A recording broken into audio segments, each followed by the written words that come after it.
Heads up, this episode includes a description of the aftermath of back-end management of a small dog. It's not terribly graphic, but if that's not your thing, feel free to skip this one. It's day 36, another square root. That's fun. Or I should say another square. It's square root being 6. First things first, I promised yesterday, or at least I said I would try to have an example of a good thing that I've accomplished today. And I can't believe that I didn't think of this off the top of my head yesterday, but my second audiobook client's book has finally published. It's called Hot Tub Mommy, Do All Moms Swear This Much?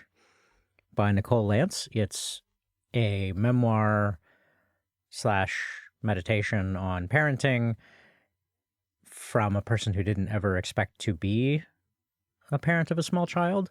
And it's funny and thoughtful and captures some of the chaos that comes from having a young child in the house, particularly one who has the mixed blessing of a strong personality at a young age.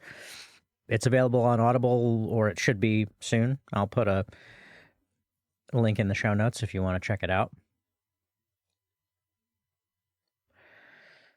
One of the things that is an issue for me sometimes is resilience.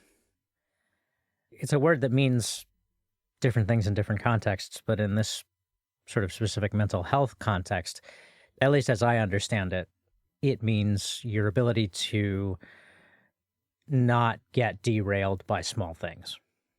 So if you have minor setbacks, you recognize it, you probably have some feelings about it, but then you deal with that and you move on. Or, as is sometimes the case, a little thing will just sap the last of your mental fortitude and you shut down. You need to dissociate, find yourself having a hard time taking pleasure in anything.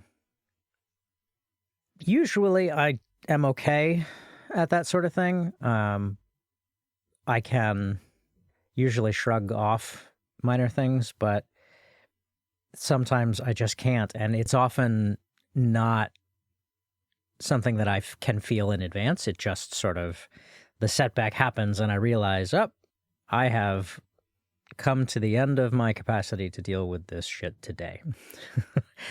And in this case, tonight it was literal shit. One of my dogs must not have made it outside in time, and so pooped on our bathroom rug, which is a very nice sort of shaggy brown, and unfortunately is fairly good at concealing poop. And I didn't notice it until I had stepped on it in my slippers, thankfully. And also, thankfully, I didn't track it anywhere outside of the bathroom. But having just come home from work and having to clean up dog poop was dispiriting, to say the least. When I was a kid, one of the families that we were closest to and whose house we would go to a lot had a dog, and they would let her out in the backyard to poop and didn't clean it up very often. And so when we would play in the yard, multiple times I ended up stepping in her poop and having to scrape it off, and it was not pleasant.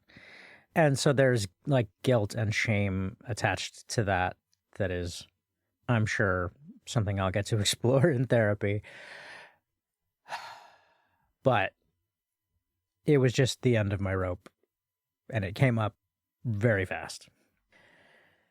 So I am going to leave you with that.